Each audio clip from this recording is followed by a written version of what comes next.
All right, guys, happy Tuesday. I am back. And boy, oh boy, I go away for 1 week. Honestly, it was 1 week. And Kamala's team decided that they would just do the absolute most. I mean, I'm all the way in Tokyo getting messages that Kamala is appearing on podcasts, that Kamala has dropped another accent, that Barack Obama is telling black people that they have to vote for her, black men particularly that they have to vote for her, or maybe they're not black. You ain't black. We're doing that again. Absolutely no one will convince me that this was not a direct response to our series. Because among very many other things, let the history books tell the truth.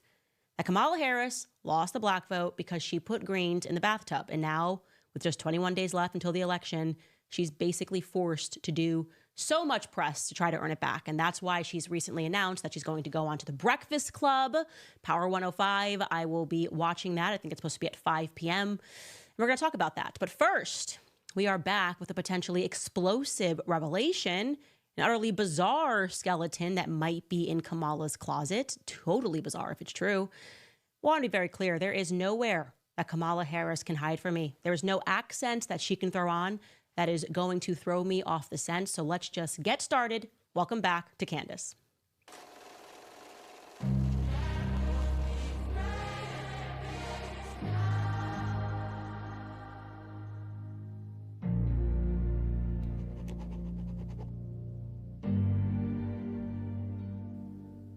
I still just love my intro music. You know why? Because I just love running into Ye in Tokyo. I'm not even kidding. I just ran smack into him in Tokyo. He's doing great, by the way. He looks great. Tokyo is good for him. It's good for him to be out of Los Angeles. More about that maybe later on this week, because there's clearly so much that we need to get updated on, so much that I missed. And I promise that we're going to get to everything that we possibly can this week.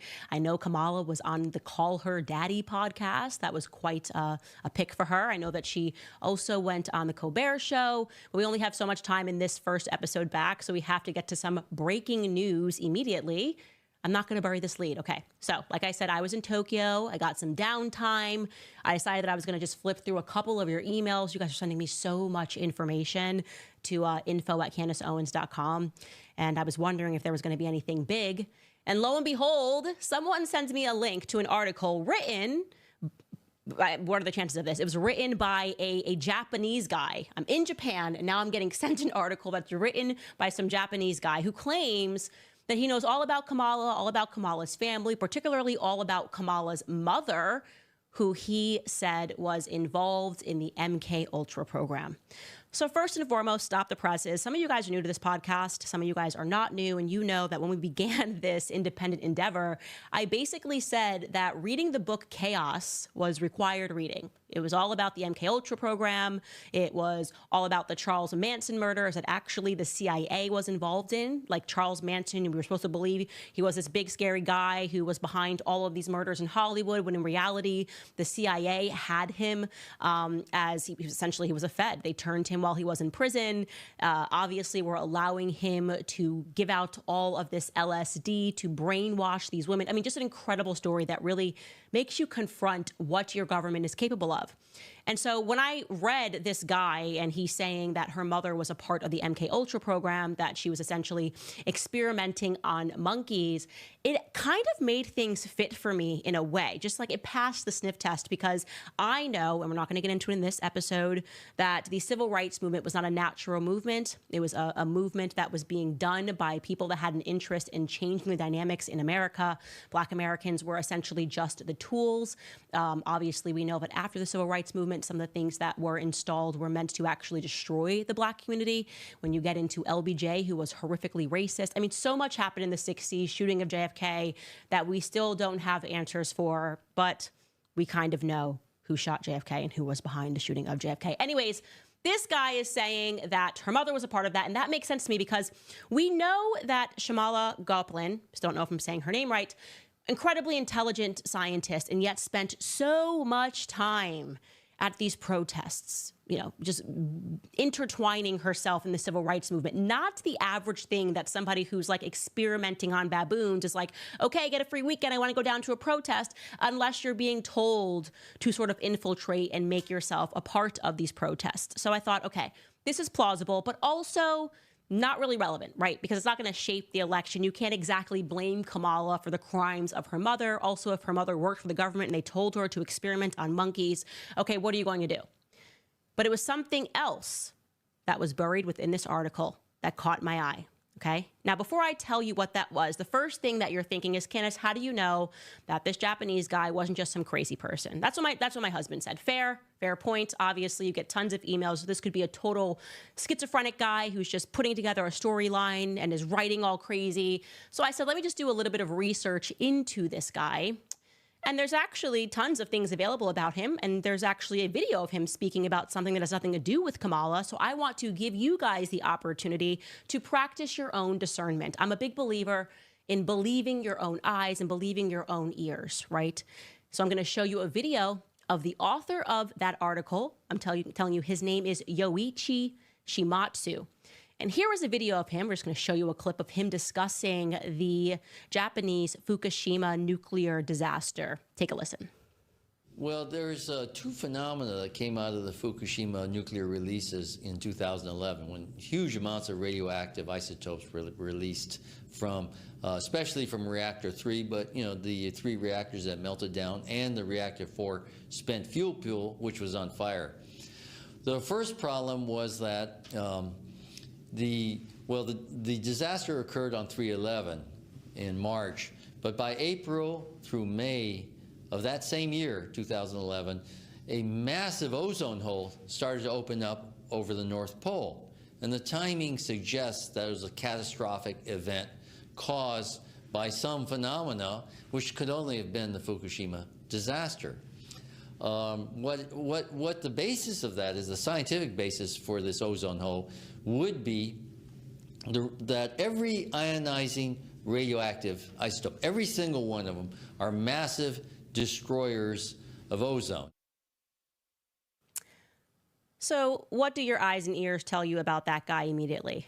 Not a crazy person, seems highly intelligent. The reason why we do that is because one of the exercises that journalists today take place in is constantly trying to discredit people, calling people crazy, don't pay attention to this person, they're a racist, they're a sexist, they're crazy. You look at this guy, you go, okay, this is a Japanese man, he sounds very intelligent, he's none of those things. It wouldn't make sense for a Japanese guy just to be randomly racist towards an Indian woman. Okay. And I can now tell you a little bit about his background. Shimatsu is about as intelligent and as accomplished as he sounds. He is the former editor of the Japan Times. If you're not familiar with the Japan Times, it is the largest and the oldest English newspaper in Japan. And he received his master's in journalism from Berkeley University. Yes, the old stomping grounds of Kamala's mother and Kamala's father, who he claims to know. He claims to know the mother. He claims to have run the same circles as her. Now, as I was reading his piece, the hatred that he feels for Kamala Harris and her family is palpable. And he offers a reason for that hatred. He claims that it's because he mentored someone named Jeff Adaki, who was involved in San Francisco politics. And indeed he was. Jeff Adaki was mysteriously murdered. This is according to him. You look it up. The story is incredible. He was a lawyer, he was a public defender, and he was also a San Francisco mayoral candidate who died in some unbelievably suspicious circumstances after having made enemies with the San Francisco political establishment. The establishment was after him, making statements against him. He was coming after their pensions. He had amassed a lot of power. People liked him. And one such person, by the way, who was opposed to him and ran a candidate against him was Willie Brown. Yeah, Willie Brown, the one that Kamala, the married man that Kamala had an affair with, that gave her her political comeuppance. And so, yeah, you look into that Jeff Adaki story about how he died, how days before he died, he was saying that the medical examiner was corrupt. And then that medical examiner was the same one who conducted an autopsy on his dead body. And then that autopsy result was reversed. I mean, it is as shady as it gets, just a true California, San Francisco scandal. So this author was the mentor to this man, and he still believes that he was murdered. And I will let you guys decide. We're going to park that aside for a moment because Shimatsu makes another stunning claim right at the top of his piece that caught my attention. I'm going to read it to you verbatim. This is what he wrote in the essay. He wrote, about a decade ago, I was scanning the society page with a photo of Kamala Harris's marriage to a wealthy Canadian British businessman.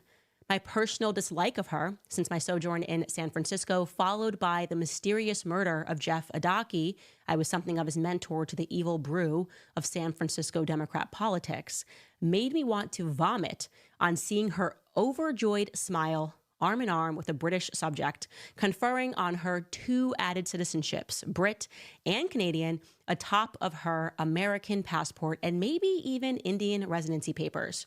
She's a worldly woman indeed, and in action. Like so much of her personal record, her marriage to the Canuck has since been scrubbed from the record as if it never happened. That's very convenient for her, run for the presidency, which disallows foreign citizens to hold the highest position in American governance. Oh, yes. Did I ever mention that Kamala's a cheater in more ways than one?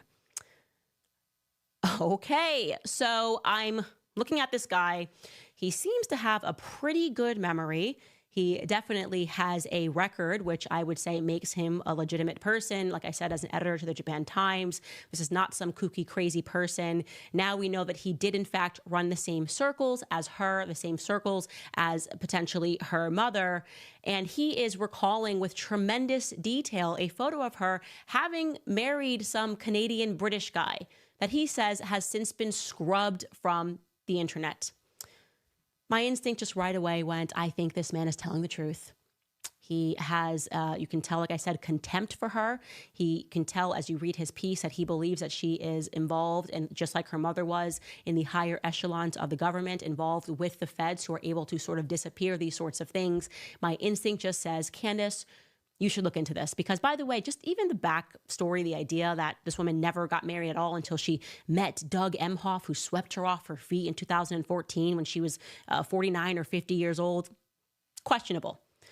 But of course, then you go, why would she hide her marriage? Like, no one really cares if you're previously married anymore. Nobody really holds, people who are not Christians, I would say, don't really hold the sacrament of marriage. It's not important. People get divorced all the time. Why hide this? Why hide a marriage? There would have to be something very big about her spouse that she wouldn't want us to know. Maybe who he is, maybe like he suggests, it's because he's not a citizen, or there's something about her citizenship that's a question mark. Like I said, I don't know, but I'm curious. It has my attention. So I decided to actually run her name and see if there was ever, or maybe there's more than one previous marriage. Who knows? I actually never even thought to take this angle, and I decided to look into it to see if I could find any hits on a marriage between Kamala and somebody else. And I did come across something very interesting. Now, I want you to take this with a grain of salt. There could, of course, be another Kamala Devi Harris who resided in California. But we did come across a Kamala Devi Harris who applied for a marriage certificate on April 29th of 1984. So our Kamala would have been 20 years old. I'm going to show you that document. You'll notice that it is blurred. It's intentionally blurred because you have to purchase it, which we have. So you guys don't have to go out and do that. Essentially, you have to purchase it and then they deliver it electronically within 24 hours. We did that this morning because it was closed yesterday. What it shows us is a marriage between a Kamala D. Harris and a Philip J. Henderson, which took place in Reno, Nevada. What we know from this document thus far is that the Kamala that is listed, Kamala D. Harris, was a resident of California, and that her husband's residence is listed as in Michigan. That is literally all we know, okay? Like I said, there could be a circumstance where there just is another Kamala D. Harris who was living in California and got married. And so what I'm going to do at this point, as we await more information, is to just offer it up to the public. What I want you to do, again, you don't need to purchase this document, but somebody out there knows something. Somebody saved a newspaper clipping. I know grandmas be cutting out newspaper clippings, putting it on. Nobody knows why they're constantly cutting out newspaper clippings and saving it and tacking it along. Somebody will recall exactly what it is that Yoichi is saying he recalls, that she was married to a Canadian. Maybe somebody still has that newspaper clipping. More details. Again, maybe there was a marriage that took place in Canada and you guys are able to go through the documents in Canada to see that if you can find something, you can just check wherever it is that you live. Like I said, this has caught my interest. I believe there is something there. Like I said, Kamala Harris is not the most popular name in the entire world. And I also found something very strange that when I was looking this up, somebody had intentionally tried to blend, to confuse matters, that Kamala Harris with a Kamela, which is spelled with an E, Kamela Harris, who was living and is still alive, lived her entire life in Washington. They intentionally tried to blend the records to confuse it. I thought that was very strange. Like I said, we know nothing yet. We are asking for the public. If you know anything, remember anything, recall anything, if you are Canadian and you recall something, if you're American and you know something or saw something or remember the same thing he remembers, message us, send us an email rather at info@CandaceOwens.com. In the meantime, we have reached out. We were able to get his email. We have reached out to Yoichi Shimatsu, and we are hopeful that we will hear more. We'll take a brief pause here to remind you guys about Good Ranchers. You know that we absolutely love them here on the show. You guys do not have to wait for Election Day to make your voice count. You can do it every day through the choices that you make. And when you choose to buy your meat from goodranchers.com, you are choosing to support local farms in the USA, and you're standing up for transparency and safety in our food supply.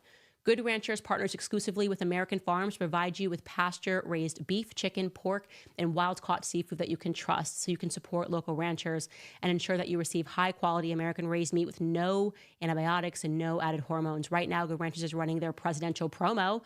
For a limited time, you can get a free add-on for 4 years until the next presidential election. That means you subscribe to any of their boxes and you'll get to decide if you want free chicken breast, Angus ground beef, Applewood smoked bacon, or wild-caught salmon in every order for 4 years. So do not miss out. Use my code Candace at goodranchers.com to claim this presidential promo worth up to $1,200 and bring 100% American meat to your family meals through 2028. That's promo code Candace at goodranchers.com. All right, guys, let's get into some stories. So Barack Obama is back making the rounds. Okay. He says that Black men should be voting for Kamala Harris. And I just think that I have a lot to say about this. I think that it's time. It is time, Black America. It is time for us to revisit Barack Obama in general. And I know, okay, it's a sensitive subject. I know this is one of those things where me, the messenger, is definitely going to get shot because none of us were awake back in 2008.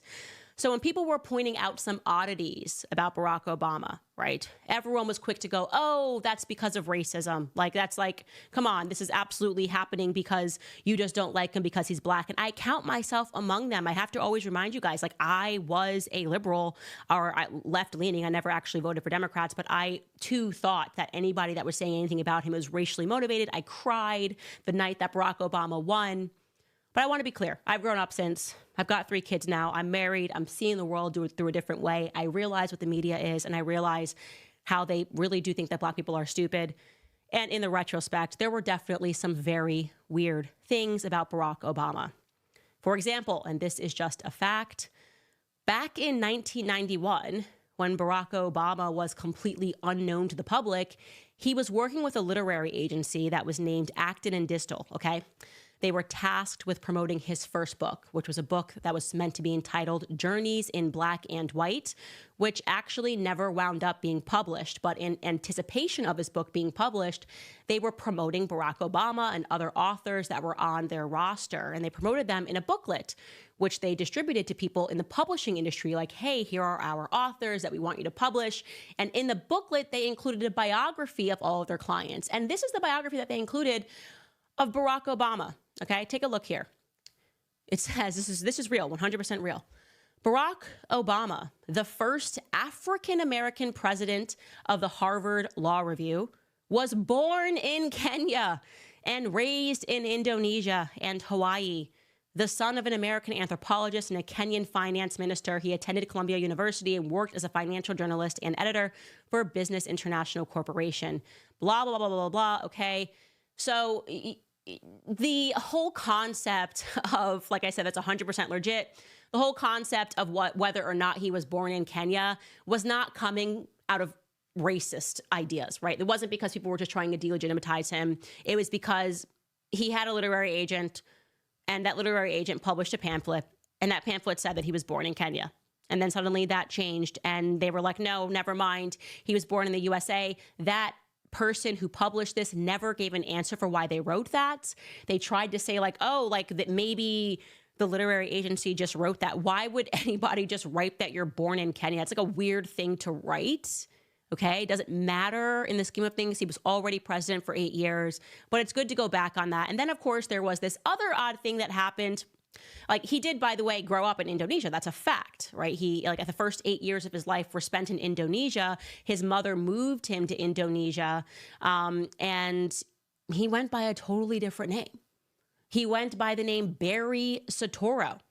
Here's an old clip of journalist Matt Meager from Inside Edition revealing that truth. Just so you know, these were not conspiracies. Okay, take a listen. As Senator Barack Obama has made his run for president, some have questioned his background, particularly the 4 years he spent as a child in Indonesia. He was educated in 2 schools, first a Catholic school and then later a public school. Matt Mahar traveled to Indonesia to take you to both of the schools the candidate attended. This is the Assisi Catholic Grammar School in Jakarta, Indonesia. And Barack Obama is on his way to becoming its most famous former student. Barack Obama. The only record of Obama having attended the school is this old register. And look, it lists his name as Barry Soetoro. That's the name Obama took from his Indonesian stepfather, Lolo Soetoro. Okay. So whatever you make of this, what we know is that Barack Obama was, first and foremost, right after she gave birth, his white mother is the person that raised him, okay? Her name is Stanley Dunham. There she is, right there. That is Stanley Dunham. Okay, he never lied about this. He did not grow up in a household with his Kenyan father at all, Barack Obama Sr., whatever. He was raised by his mother, Stanley Dunham, and then she married a person who worked for the Indonesian government as a geographer. She married Lolo Soetoro, and Barry Soetoro was born. You know, he then moved to Indonesia. He went to school in Indonesia, and then he gets sent back to Hawaii at the age of 10.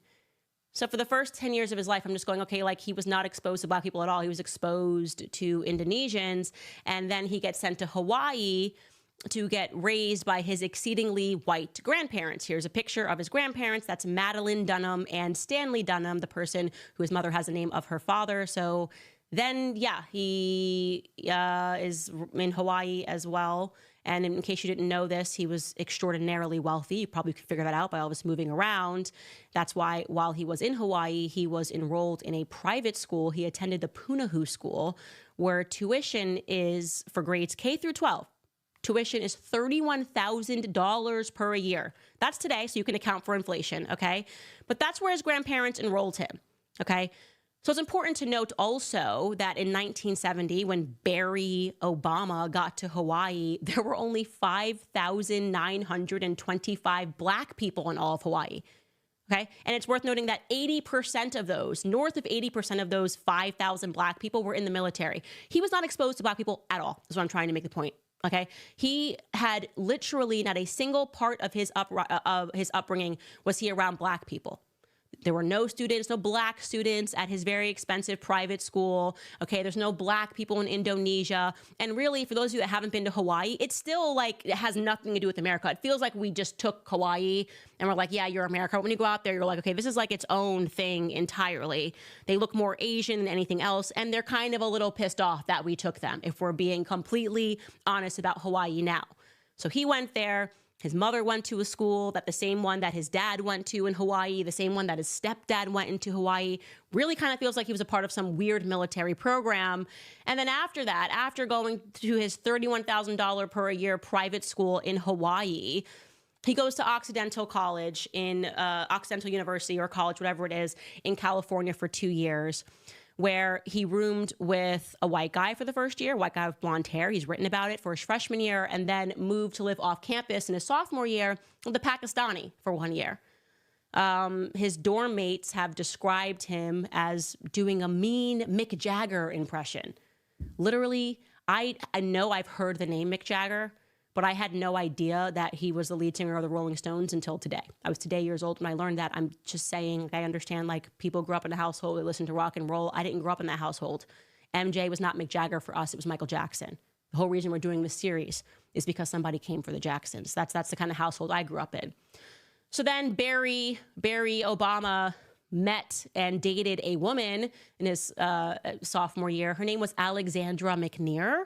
You might remember she's the one that released the letters that Barry wrote to her where he talked about his homosexual feelings. Like he says, like he makes loves to men in his mind. And so he had like homosexual inklings. He then went to Columbia University and still dated Alexandra McNear and was writing her these letters at that time. Anyways, I'm just thinking, like, what part of Barack Obama's life gave him the authority to tell black men how to act black in America? That's what I'm asking you. What part of his life? Was it Hawaii? Was it Indonesia? Was it Alexandra McNear? At what point did suddenly, like, Barry Soetoro become the person who gets to tell black men how to act in America? Because that's exactly what he's doing now. That's exactly what he has been doing. Is just because, like, once you do a photo op with Jay-Z or Diddy, suddenly, like, you're just, like, handed an award and gone, okay, now you're black. Now everybody in the black community has to listen to you. Because that's what it seems like. His history and his background is equally as shady as Kamala Harris's, if we are being frank. And they're bringing him out to essentially whip black Americans into shape because, oh, they gave him the black card. So now black people better just listen to Barack Obama. So here he is suddenly lamenting the fact that black men just aren't energetic enough for Kamala Harris. Take a listen. Is that we have not yet seen the same kinds of energy and turnout in all quarters of our neighborhoods and communities as we saw when I was running. Now, I also want to say that that seems to be more pronounced with the brothers. The brothers. So if you don't mind, just for a second, I'm going to speak to y'all and say that when you have a choice that is this clear, when on the one hand you have somebody who grew up like you, knows you, went to college with you, understands the struggles and pain and joy that comes from those experiences. He's had to work harder and do more and overcome and achieves the second highest office in the land.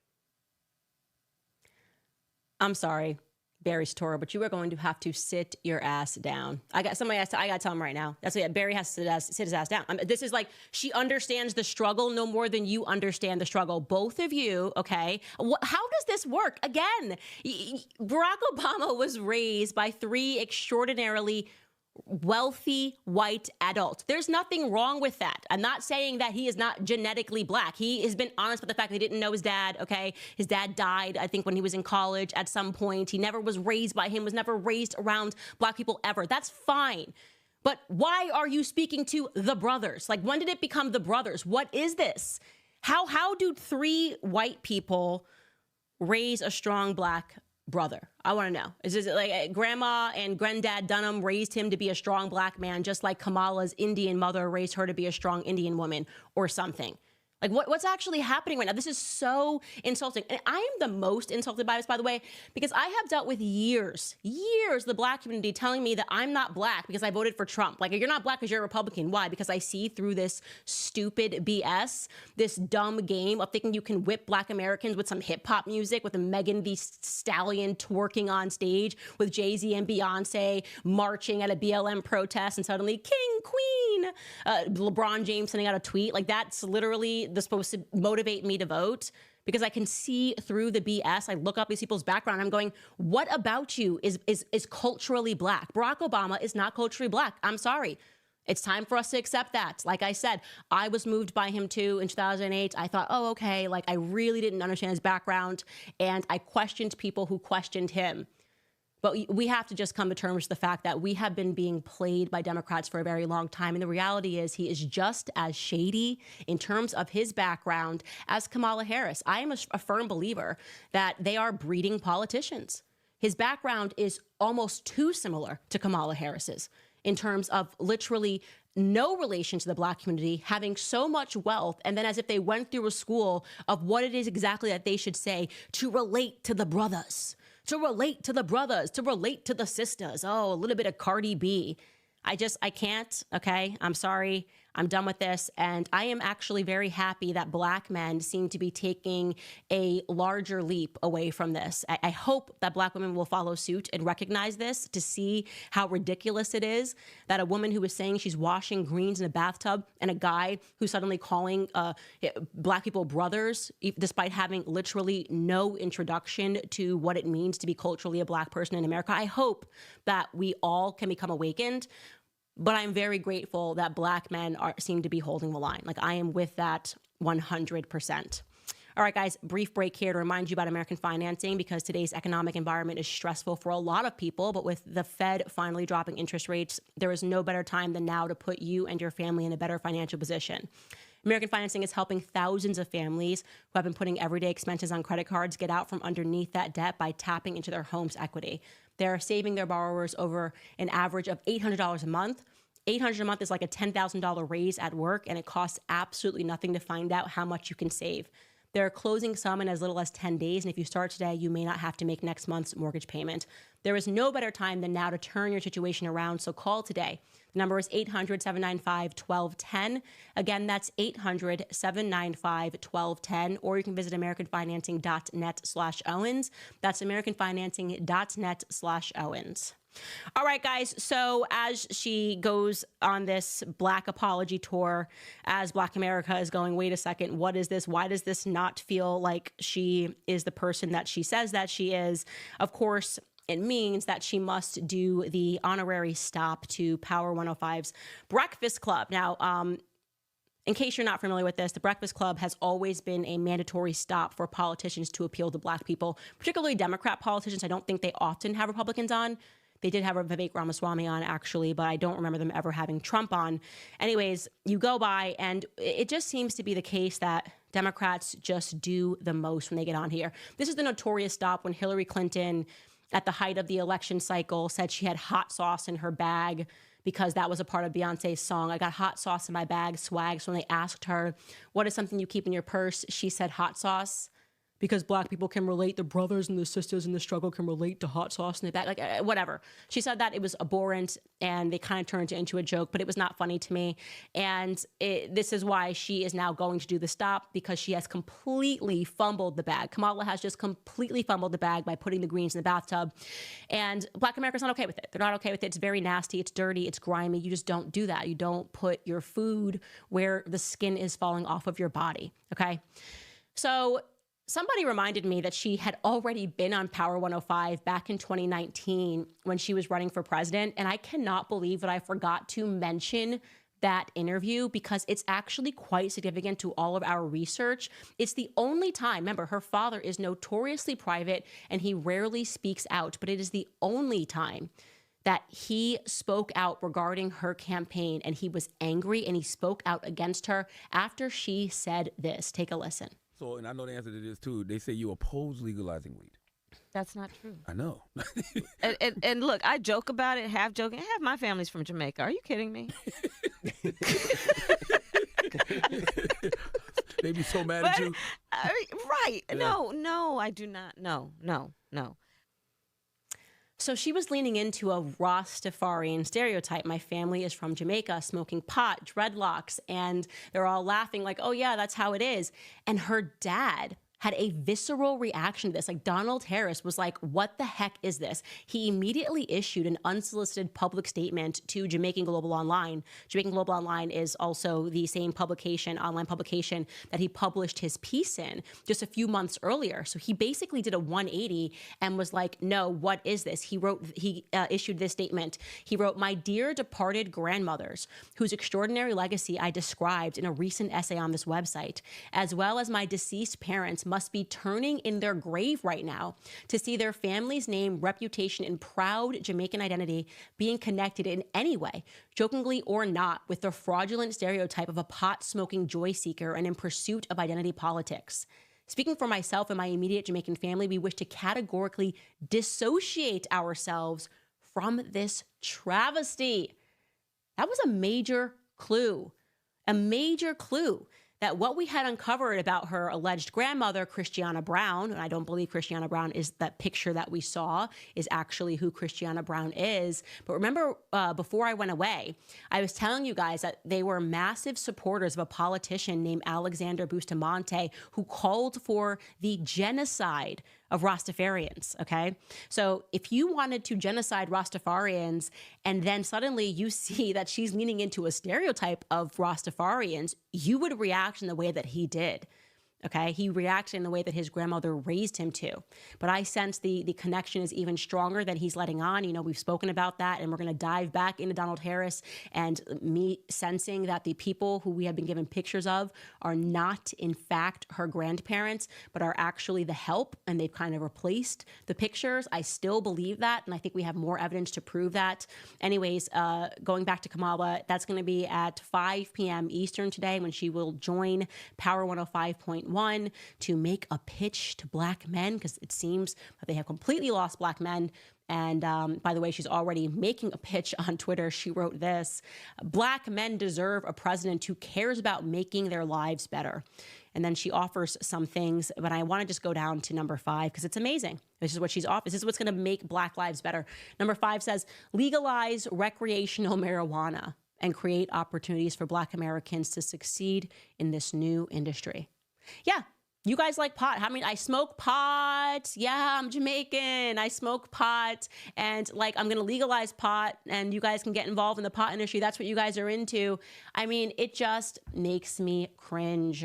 Charlemagne the God, absolutely must ask her to clearly spell out who in her family is Black. It's so easy. It's like everyone wants to avoid it now. They just are kind of trying to sweep it under the rug. Like she throws up photos of her grandparents. He needs to specifically ask her about Beryl. Be like, is this your grandma? In your book, this is a photo. This is Iris Finnegan. Are you saying this woman that you are showing us a photo of was your grandmother and you were close with her? Yes, no, circle yes, no, maybe, I don't know. And I'm going to text him actually, because I actually have his number because I was on Power 105 about maybe just a couple of months ago. I'm going to ask him to also point blank ask her whether or not she was married, because I want to see what she says. If she says no, and we uncover the fact that she was, then this woman is a deranged psychopathic liar. And I do believe she is, by the way. I don't think she has a personality. I think she's like some weird candidate like that was just created and manufactured like all the rest of them. There was nothing authentic about her, not from her laugh, not from the various accents she throws on. It's like she's not good at pretending. Barack Obama was good at pretending. You got to give him credit for that. He was very good at pretending. No, that's so much so that we didn't even look into his background. I mean, if I was more politically aware, I would have been on him too. But she's not so good at this sales pitch. People are not falling for it, least of all me. All right, guys, before we get into your comments, I want to remind you about Pure Talk, because you know that these big wireless carriers want to limit you on your choices when it comes to a data plan, basically forcing you to buy a ridiculously expensive unlimited plan when you don't need it. In today's economy, now is the perfect time to stop overpaying for data that you will never use. If you want to choose how much data you actually want, you have to make the switch to my cell phone provider, which is Pure Talk. For just $25 a month, you'll get unlimited talk, text, and 5 gigs of data plus a mobile hotspot. So stop overpaying for wireless and get America's best 5G coverage with Pure Talk. Switching is very easy. There's no contract, no activation fee, and you can even keep your phone and your phone number. Right now, my viewers will save an additional 50% off your first month. Just go to puretalk.com/Owens. Again, that's puretalk.com/Owens. Also remind you guys, if you are enjoying this series, don't forget to hit subscribe to the YouTube channel. We're very close. We're on the race to 3 million subscribers. You can also head to clubcandace.com to support the show, locals.com to support the series in any capacity that you can, because as you see, we are completely demonetized on YouTube because they want me to shut up, but I'm really bad at shutting up. I suck at shutting up. That's like probably my worst trait. I just don't know how to keep my mouth shut. And, you know, I need to know the answers. Like, I just am staying on this because something's not right. And I'm just trusting my gut here that we are being lied to in a very big, scary way. I really do believe that this woman is a communist plant, and that she is basically she has been positioned for this job. They essentially are handing this over to her, and great harm will come from this. And so we are going to stay on this. We have 21 days to figure out what it is that Kamala is hiding. I'm again reminding you, if you are Canadian, you know something, you remember something about a British Canadian guy and her being married, you can email info@CandaceOwens.com. People ask your relatives, somebody out there knows something, or maybe you are the Kamala D. Harris who married Philip J. Henderson. You can say, oh, that one you can ignore, Candace. We could potentially debunk that one. The information, this has really been a collaborative process. We are going through the emails, and I know that someone out there, like I said, knows something. Okay, now is a time when we switch to Rumble and say goodbye to YouTube as I answer all of your comments. This has been so much fun. And so for YouTube, we're going to say bye-bye and meet us over on Rumble. All right, let's get ready to rumble. What do we have? MF Cartagena writes, Cartagena, go Candace. Justine